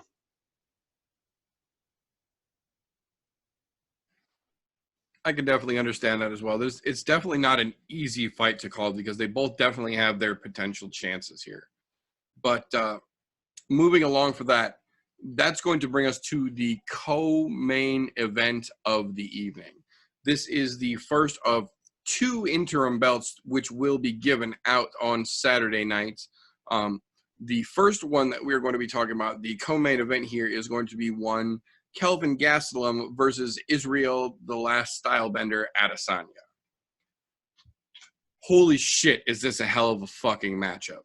Now, to be fair, Kelvin has some very impressive highlight reel moments in his career. The asterisk is that several of those were to either on their way out fighters or fighters who everyone agrees should not have been medically cleared to get in the fucking ring with you to begin with. Doesn't stop KG from bragging about him. Also doesn't seem to appear to be against his code of morality to wear another man's belt and pretend that it's his own, like we're in the fucking WWE. And, you know, far be it from Kelvin to make rational statements during an important fight week like this week. He actually was quoted on Tuesday as saying that he feels Israel Adesanya jumped the line of legitimate contenders for a title shot, but feels that Max Holloway coming up from another division is perfectly acceptable to get an immediate title shot. Because that makes any kind of fucking sense. Right, Kevin's ringworm? I mean, staph infection? I mean, rash?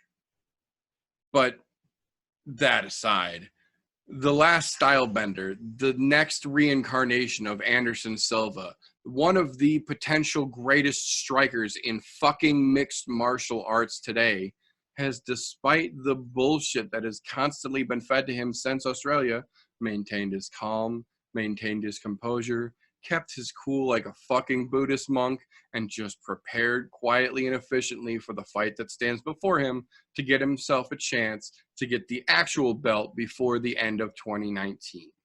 I have a very, very firm belief that this is going to be the case here. I understand that Kelvin has strong one-punch power.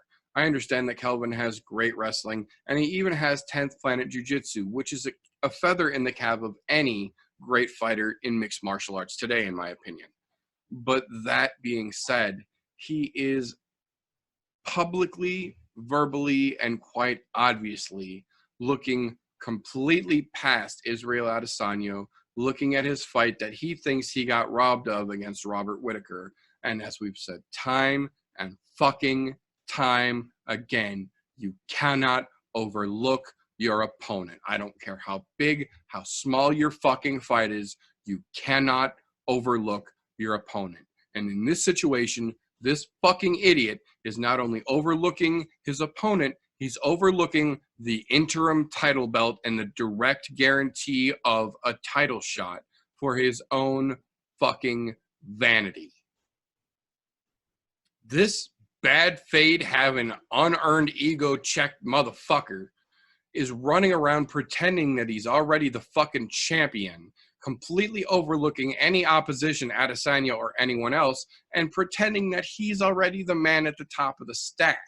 And that is fucking stupid at any level. At a championship level, that's fucking dangerous. And I think Adesanya is going to show him exactly how dangerous being exactly that stupid is going to cost come Saturday night.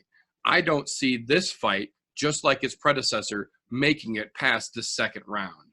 There is, granted, always a chance because Gastelum has a gas tank and he's got a punching chance. So there's always a small chance, but I think Adesanya puts this big mouth motherfucker away in the middle of the second round. I think he's going to kick his fucking head off. I think it's going to be a turning heel kick, and it's going to catch that gigantic fucking melon on KG's head, and it's just going to timber his big ass down to the fucking canvas. I call this one Adesanya by head kick, second round. I just want to point this out. In case anybody did miss this, you knocked this out of the park. Adesanya said on the last lead-up show that they just put out, I think yesterday or today, Kelvin has a really big head. That's a really big fucking target. I'm just saying. And this, I think this was the the thing that pissed me off the most about everything that I've seen leading up to this, other than the fact of Kelvin being stupid enough to look past another opponent because he's fucking retarded like that. Go ahead, parade around with fucking Cejudo's little belt because you're not a true champion. You have to pretend. The Pretenders Club meeting is on Monday morning after you've gotten out of the hospital and released from this fight. I think you've made a grave error here. Yes, Kelvin, you have fantastic one-punch knockout power. Some phenomenal wrestling. But you're overlooking the style bender. The man who has been allegedly jumping the line. No, he's not jumping the fucking line. He's come in and legitimately taken people apart.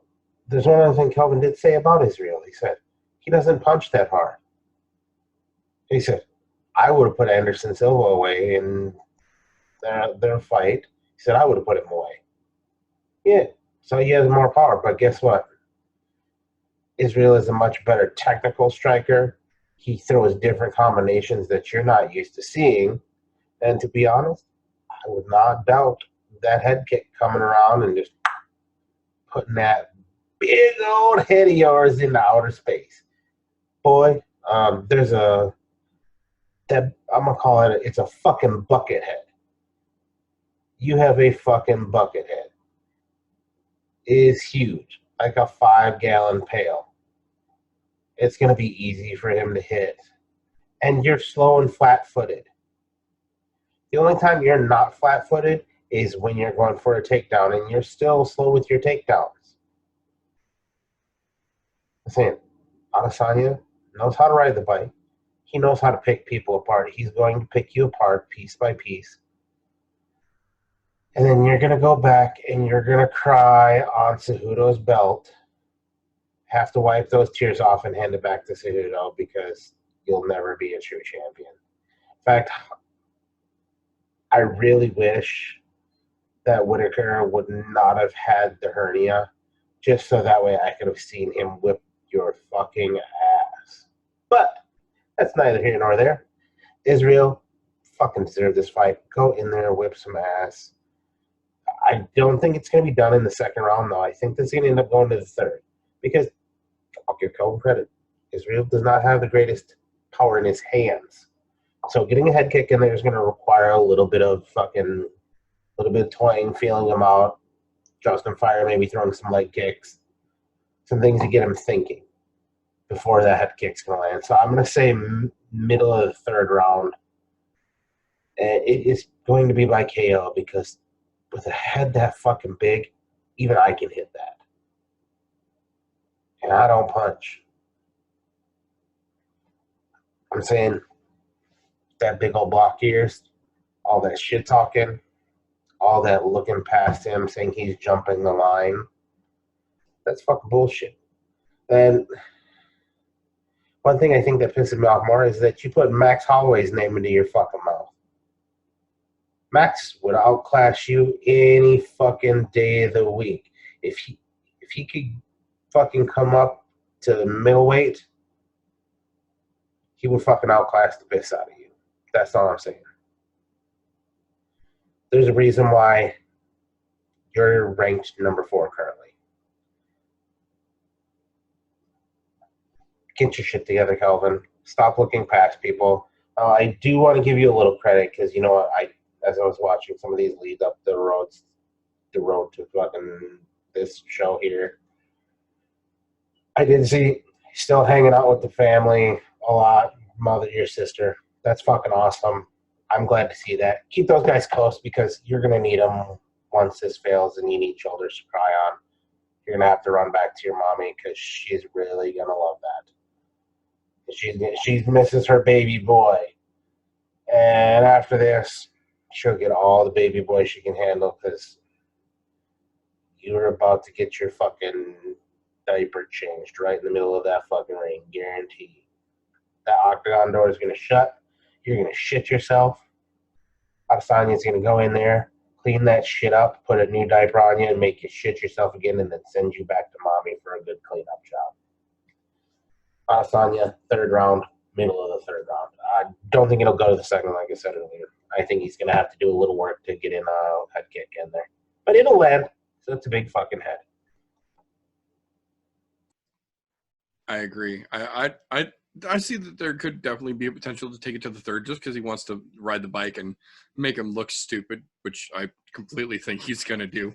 But I definitely think there's going to be a fucking head kick in Kelvin Gastelum's future this weekend.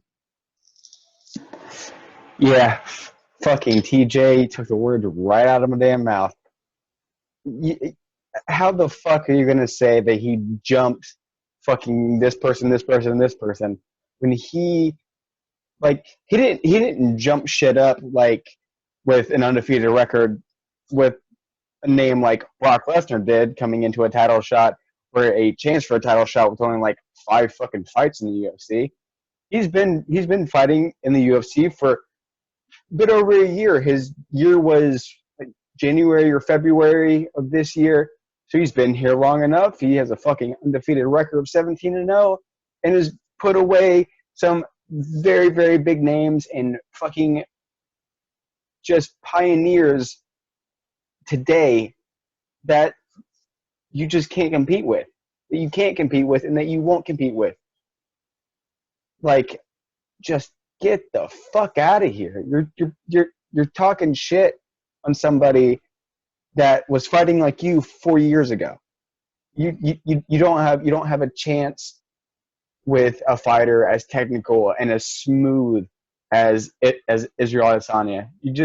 He's too smooth. He's too fast. He might not have knockout punching power, but he will pick you the fuck apart to make you think, if I swing this punch, is he going to have a 3-punch counter in my fucking face? He's going to make you think about every fucking footstep that you make from the second that the door gets closed, the fucking ref says, let's get it on. You're fucked. 2, that kick is going to land, and that big-ass head is going to fucking close up the black hole that fucking scientists just found today. That big-ass fucking blockhead is going to close that motherfucker up.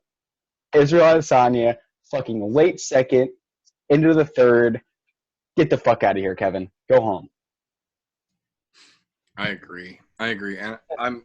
There's one other statement I do want to add to this. Absolutely. Kelvin, with all this shit talking you're doing, apparently you've forgotten to hit the gym because you're starting to get that dad bod situation going on. Apparently, have you been hanging out with DC? Because it looks like it. Love that chicken from Popeye. I agree. And I am legitimately excited. I've got a very special, very nice beer that I've got set back just for the end of Saturday night's card, just so that way I can finally stop laughing and crack a nice adult beverage and go, But I won't be able to do that until after we talk about the final fight of the evening, the main event of the evening, one Max Blessed Holloway versus Dustin the Diamond Poirier for the interim 155 championship belt. This is going to be a very, very interesting rematch because Dustin Poirier gave Max Holloway his first UFC defeat. Max Holloway has not lost a fight since that fight. I'm not saying that Dustin Poirier hasn't evolved because you can clearly, they've been running that fucking fight back on every fucking chance they can, on every social media platform that they can for the last week. So anyone who has even remotely been paying attention has seen that fight at least once or twice in the last week. We know what that fight looked like. And looking at the last fight from either one of these two gentlemen, they are both vastly different fighters from the gentlemen that we saw in that match. That being said, I feel like Max Holloway has come leaps and bounds style-wise and progression-wise from the young 20-year-old kid we saw in that match 7 years ago against Dustin. The part about this fight where I differentiate from a lot of other fans in the MMA world is that I am in a very small minority of people with the opinion in this situation where, despite also understanding why these two gentlemen are fighting for this interim title, I personally do not feel that either one of these gentlemen should be fighting for this interim title. In my personal opinion, this belt, this interim title right now should be being fought for by Cowboy Cerrone and Al Iaquinta. I think those are the two gentlemen active in the division right now who have earned their place at the top of this stack, fought blood, sweat, and tears, put the fucking time in. I think those two gentlemen are being vastly robbed by this fight here. On the same coin, the other side, I can absolutely understand why, given the string of recent fights Poirier has had, and given the absolute undeniable domination that Max Holloway has put forth in the 145 division, why these two both also genuinely deserve their chance at the 155-pound strap. My problem is that none of Poirier's recent opponents have been in the top of the stack. Granted, some of his recent performances have looked very, very well. They have not been against guys in the top of the stack.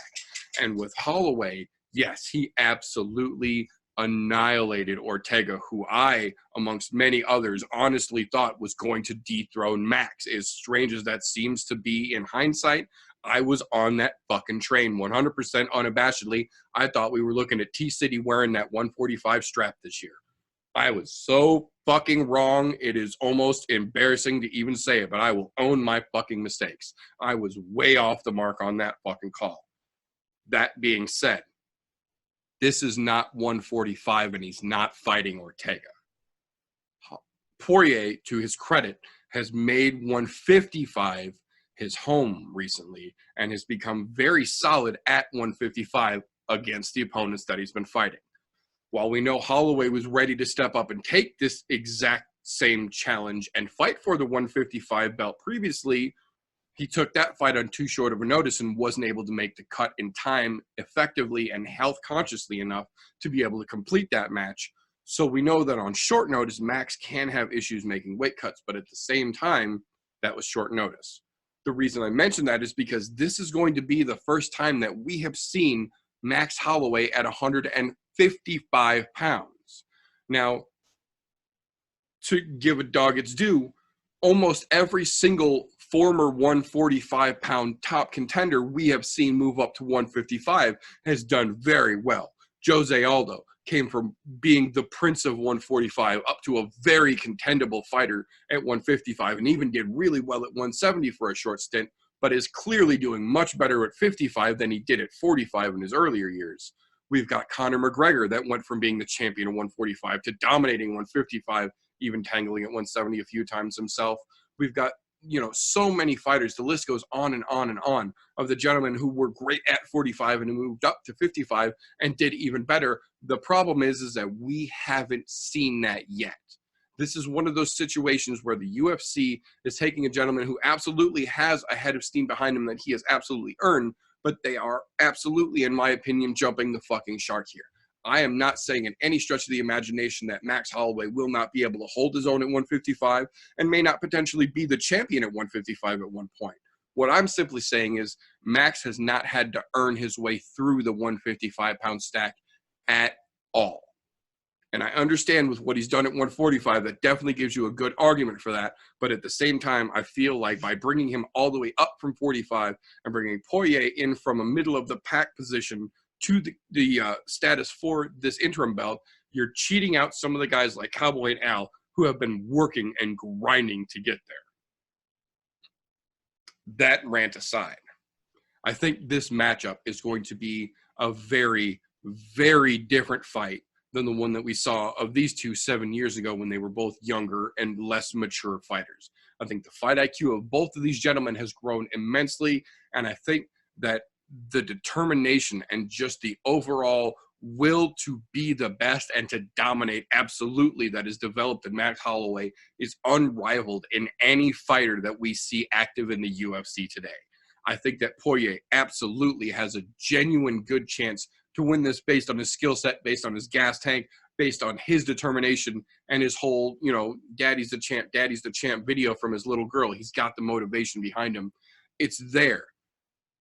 My problem with Poirier is that I don't see the ability to match the determination from him. I'm not saying he's bad. I'm just saying I don't see championship quality ability from Poirier. On the other side of that coin, we've got Max fucking Holloway, who has yet to really be shown his equal in the last few years in the 145-pound division. And I think that while that is the 145-pound division, I think a good percentage of that, plus some, is going to carry up to 155, because now he's going to have a little bit more energy. He's going to have a little bit more power. He's going to have a little bit more pop on those punches that he never stops throwing. Highest puncher's rate, highest significant strike rate of any active fighter in UFC history, Max Holloway. He doesn't stop punching. And now he's got more energy to throw punches faster, to throw more punches, and he's got more power because he's at 155. So those punches are going to hit you. They're going to land more. They're going to do more damage. They're going to register harder. I think Max Holloway is going to come through and do fucking work. I think Poirier is going to put up one hell of a fight. I think this one, contrary to some of the other fights, is not going to stop early. I think this one is either going to end late in the fifth, or we're going to a decision to give this belt away. But I think either way that it goes, I think the volume that Max Holloway is going to produce is going to be unstoppable by Dustin Poirier. And even though I do think he's going to get his shots in and he's going to give Max a run for his fucking money, I think that Max is either going to put him away or just bury him in numbers if it comes down to the card. I say it's either a late stoppage by Max Holloway or they go to a judge's decision and Max Holloway wins on points. All right. There are some things I agree with there. There are some things I don't. The first one I agree with wholeheartedly. I think the UFC fucked up when they made this as the interim title fight. Do I necessarily think it should be Cowboy in there? No, I would love to see Cowboy in there, but I don't think that he is the right guy for this spot. Al Iaquinta, 100 fucking %. He's been on a fucking tear. He took a short notice fight on 24 hours notice to fucking fight Khabib and went the distance. Albeit he lost. If he had trained for Khabib, he would have beaten Khabib. If he would have trained for him, he would have beaten him. So I think he's been robbed right here. And I think, to be honest, the UFC brass who's making these fucking fights should be ashamed of themselves. If you wanted to put any fighter in here right now, nothing against Dustin Poirier at all. I like Dustin Poirier. I love his fight style. I like where his head is at. Genuinely nice person. Yeah, he does talk some shit to fighters, but that's part of the game. Comes with it. I think Al Iaquinta should be in this spot well over Dustin Poirier. And to be quite frank and honest, I'm perfectly all right with the way that Max got there. 100%. He tore through everyone in the 145-pound division. No one fucking lit a candle to him. He beat the most dominant fucking 145-pound champ in the division's history, not once, but twice. And not in just a lackadaisical fashion. No, in dominant fashion. He put away Jose Aldo twice and made him look like a bum off the fucking street. Twice. And every other person who has stepped up to the plate has gotten knocked the fuck out of the park too. It's like he's playing fucking Major League Baseball while everyone else is playing T-ball around him with their fucking toddlers. So yeah, I don't think he needed to prove himself at 155 at all. He has already done that. He may not have fought at that weight class, but you know what? Look at how much fucking weight he cuts to get to 145. That's a fuck ton, because he's probably walking around 185 normal walking weight, maybe 190. So jumping to 155, this is an easy cut for him. He's going to have a fuck ton more energy. And when we're talking about the fight aspect of this fight itself, Dustin, fantastic fighter. His game is truly evolved. But it has not evolved at the rate that Max's has. If you go back to that first fight, you look, Max was he was green. He was fucking brand new, bright lights. He went and he learned from that loss. And there's one thing I did want to mention. There was one other loss that Max did have in there, and that was to former champ fucking Conor McGregor. And that was an early one. So gotta fix your mistake there. I'm all right with that. Instead of wait till the end here, we'll fix that now. But outside of those two losses, those were both early in the Blessed era. Dustin, fantastic fighter. He does have a chance here. I'm not saying that he's going to win, though. So I don't think that he will. And this is my reason why. And I don't think this is going to go to decision either. If we all watch the way Max fights, he ramps up as the fights go. He starts fast out of the gate, but then it gets faster and faster and faster and faster. I don't think Dustin is going to have the gas tank to deal with the ramp up in speed that Max ramps up to in the volume that he's throwing. Yeah, you're going to get your licks in there, but to be honest, I don't think it's going to be much different than what happened in Max's last fight. I really think he's going to tear Dustin apart, and one of two things are going to happen. He's either going to finish him on the ground, or the corner is going to have to throw in the towel for Dustin so he doesn't kill himself going out on his shield, because we know he will. I have a feeling Max Holloway is going to do some massive fucking work here and just run right through him. Now, it would have been a little bit different if it was Ally Quente in there, because Raging Al, hit that motherfucker, he's get pissed off, he's going to hit you. That's his moniker, but that's not who he's fighting right now. He's fighting old Diamond here, and I just don't see Diamond having a way out of this. No. This is going to be Max Holloway all day. I'm going to say late third, early fourth finish via ground and pound. That's what I'm calling here.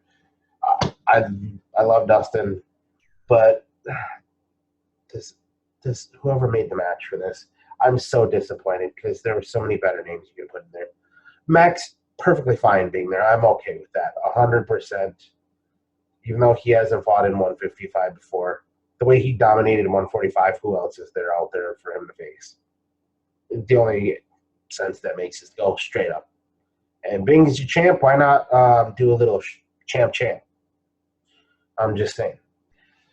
Everybody else seems to want to do that. And to be honest, I would like to see Max be champ. He's fucking earned that right to be there, to get that champ fight. Granted, he doesn't go out and talk shit and call people out like that. Because you know why? It is what it is. So, Dustin, sorry. Just remember when you go home to your daughter, you're still the champ there. Because you know what? As a parent myself, when you see your kids, you're always the champ. It doesn't matter what happens here. You'll come back from this. And you probably will get a title shot here shortly. But I don't think this is going to be the one that's going to give you that interim belt. I'm pretty sure this is going to be champ, interim champ. Late third, early fourth. You know, I do have to agree with you on another point here. I didn't even think about it until just now. I think another reason that I am absolutely not only leaning towards but okay with Max Holloway winning this interim champ and then fighting Khabib for the belt is specifically to give him the chance of being a champ, because he has not one fucking time even mentioned that being a consideration that he has or a goal that he's looking towards. He's not even thinking about the belt. He's only solely focused on this fight. Whereas Dustin has already mentioned, you know, you've seen the clip, Daddy's a champ, Daddy's a champ. He's already looking past the interim towards that fucking, you know, full-on championship now. And Max hasn't even mentioned that he wants to be the blessed champ. That's just going to be one of those fringe benefits of if he takes this and then ties Khabib down with it. The only thing that he said that he really wanted to do he wants to be known as the pound for pound number one. And to be honest, you know what? Right now, that's hard to deny. It really is hard to deny. I don't give a fuck what everybody says about old dad bod DC. Max Holloway, if he goes in here and destroys Dustin, like I think he's going to do, no offense to Dustin, I really do like Dustin Poirier. I do love his fight style, and I like the man himself is the way he is, but I think this and then getting in there with fucking Khabib, I'm pretty sure he can fucking ride that bike out and pick Khabib off pretty goddamn easy. I'm just saying. I agree, and I think realistically, at this point, you know, aside from what may happen Saturday night, I think just speaking up until this point, realistically, the only person on that pound for pound greatest UFC fighter list that he really has to contend with at this point is going to be Mighty Mouse. Because despite him not being in the UFC anymore, that man is still, in my opinion, the single greatest pound for pound fighter to ever have stepped in the UFC octagon. And I think Max is a very, very close second right now. And I think with a great performance Saturday night, he could realistically put his name in the contention for arguing that number one spot. But as of right now, he's the only guy, in my opinion, that even comes close to holding that candle up to DJ because of the incidents that John's had. Otherwise, John would be number one easily. But I've taken him off the pound for pound great list, in my opinion, just because of the controversy. And, you know, I'm still Team John, but in my opinion, that pulls you from that P for P list, just like TJ's name got yanked off that fucking list this week as well. So I think as of right now, the number one is the GOAT is still fucking Mighty Mouse. But I think number two right now is Max Holloway. And with a great performance this weekend, he can arguably put his name up to that number one spot.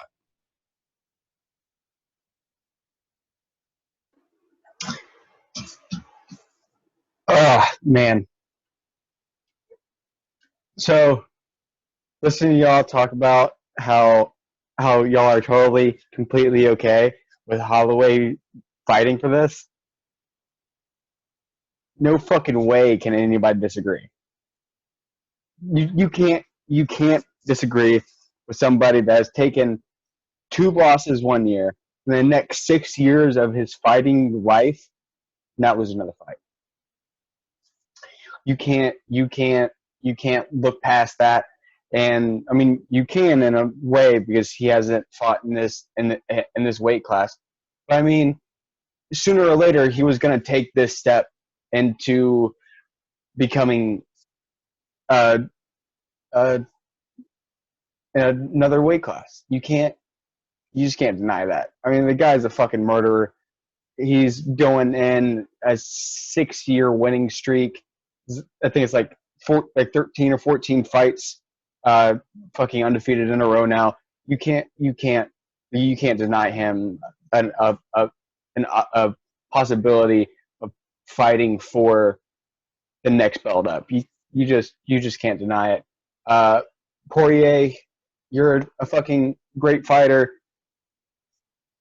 but man, you're wanting to recreate your Dustin Max one fight, and you're about to walk into an octagon with a man that has become another breed since you last saw him eye to eye. You have a chance to win. I say chance very loosely because Max Holloway is walking in there concentrated, focused, fast as fuck with a gas tank to boot, and he's about to rip your ass up. Man, I mean, and like Meter said, he's not talking about the possibility of becoming a champ, or as I would like to now kind of call it the champ, as the great Conor McGregor called it. I'm going to make that a thing. But man, he's thinking about that way deep in his mind whenever he goes to sleep. He's thinking about that option, but he's not fucking phased from walking into an octagon and facing anybody, no matter what the weight class. And Holloway, fucking go in there, knock this shit out of the park.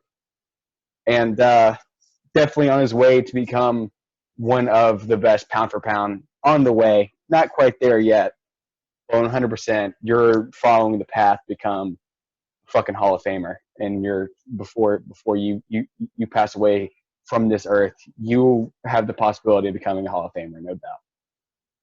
Holloway, kick some ass, man. Absolutely. I completely agree. I think there's almost no chance that Holloway doesn't end up in the fucking Hall of Fame. Even if just, God forbid, lightning strikes that man dead tomorrow. I still think the performances he put on in his fucking octagon since his time in the UFC have absolutely earned him Hall of Fame status. And there's no signs of this motherfucker slowing down anytime soon. So I think we will absolutely see Max Holloway do nothing but get better with time. And I think we are all very excited to potentially see Max take that strap this weekend. Just like that fine fine wine, sir. It's better with age. That's right. And you know what? He might come out with his own wine. That's right. The blessed era. Oh, he did tour the Jameson factory while he was in Ireland and tweet Connor to let him know. So, you know what? To be honest, I would love to see that fight right there. I think Holloway deserves that chance to go back and avenge that loss too. I think it's coming. Not soon. It's not on the immediate horizon, but I think that one's coming soon too. Oh yeah, because you know what? If he goes in here, wipes the floor with Poirier. Again, I love Poirier, but when he does that, that's going to give him all the more firepower to say, yeah, I want to avenge my other loss. I'm champ. I ran through everyone else. Let me go avenge my other loss here. Well, and the other side of that is that if he beats Dustin, gets that interim strap, and then takes out Khabib, there's no other option. You don't get another fight. The only fight that makes sense at that point, if Max beats Khabib, is Max Connor 2. Period. There's nothing else that makes sense. I love Cowboy. I love Al. And I'm sorry, guys, but this would be the time that I would absolutely advocate for jumping the shark. And regardless of the outcome of his previous fights, if Max takes this interim belt and beats Khabib, the only fight left to make in that division before anything else can happen, in my opinion, is Connor Max. Or excuse me, Connor versus, Connor Max. But that being said, we're going to have to wait till Saturday to find out how this all shakes loose and see how it all comes down, because that's all we've got for this, and that's the end of the card. That's the end of our discussion for this evening. So with that being said, we'll take it around real quick here. I do want to thank both of you gentlemen for coming along. So if they just haven't gotten enough of this MMA shit talking with us yet, and they want to continue it after the show, TJ, how can these fine folks get a hold of you? 9:30 Central Time on the YouTubes. Golf T Vapes. They're every Wednesday night. You guys can come hang out, talk shit with us. I'll gladly talk some MMA during that, because it's not just a vape show. We do have some shenanigans and talk about other random topics. Or hit me up on the Instagrizzles if you need to, or you can email me at golftvapes@gmail.com. Up to you. There's one thing I do want to finish off on a note with here, because I'm still pissed off about it. There's a guy that I share a name with that is a giant piece of human fecal matter that was left in the bottom of his mother's underwear. In fact, the best part of him ran down the crack of his mama's ass and into her panties. I'm talking about TJ Dillashaw. You, sir, can go fuck yourself. Cheating for God knows how long. I don't know how many they'll go back, but I'm pretty pissed at you, dude. I didn't like you in your personality before. You're a fantastic fighter, but you didn't have to go that route. And one more thing here. I'm still pissed about Al. I want Al in this fucking main event. UFC, stop with this fuckery. Please. On that note, you guys know where to find me now. You know how I feel. Love you guys, and I'm ready to do this again next time we have a chance. Hell yeah. Thank you again for your time, brother. I appreciate that, because that's the one thing that we never get back regardless. So I do appreciate you spending your time here with us. Now, on the other side of the card here if folks just have not heard enough about you taking over Ohio and they feel the need to get more information, how the fuck can folks get a hold of you, RJ? Oh, man, you can find me on Instagram at RJ__vapes. Hit me up there. Do some research into the Ohio realm. Come talk to me about some bullshit. But it was good to be back. Fucking last week sucked because I didn't get to see all those beautiful bearded fucking faces. And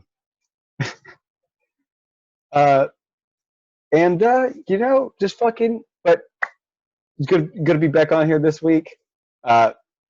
Hit me up on Instagram, talk some shit with me, and it'll be a good fun time. Be a good fun time. Absolutely. Thank you again for coming, brother. Always appreciate your time as well. So that is all we have for this fine evening, ladies and gentlemen. We are going to call it all for now. So remember, if we have held your attention and made you giggle a little bit, think about giving us a thumbs up. If you made it this far into the show and you haven't been offended yet, maybe even consider subscribing. If we tickled your fancy somewhere along the lines of these shenanigans, maybe share a fucking episode. Tell your friends about us. Help us grow this shit. It doesn't grow on its own. We need your help as well. On the other side of that, though, if we just sound like a bunch of fucknuts sitting around on our couches blowing smoke on our own asses, give us a thumbs down. We fucking earned it. There's no denying that at all. But that's what we're going to call the episode for tonight, ladies and gentlemen. So thank you again for tuning in to another episode of the I'm No Joe podcast. Remember, don't let ignorance stop you. You can root for anything. Have a great night. I do have one more thing to mention. I'm pretty sure TJ is thinking the same thing. Over the last week that we've been away, what the fuck did you do to the computer? You haven't had a single hiccup all night. I have no idea. I'm just going to let it go. I was wondering that same fucking thing. I'm like, what the fuck happened there? Everybody was kung fu fighting. Those kids were fast as lightning. In fact, it was a little bit frightening. But they fought with expert timing. There were funky Chinamen from funky Chinatown. They were chopping them up, they were chopping them down.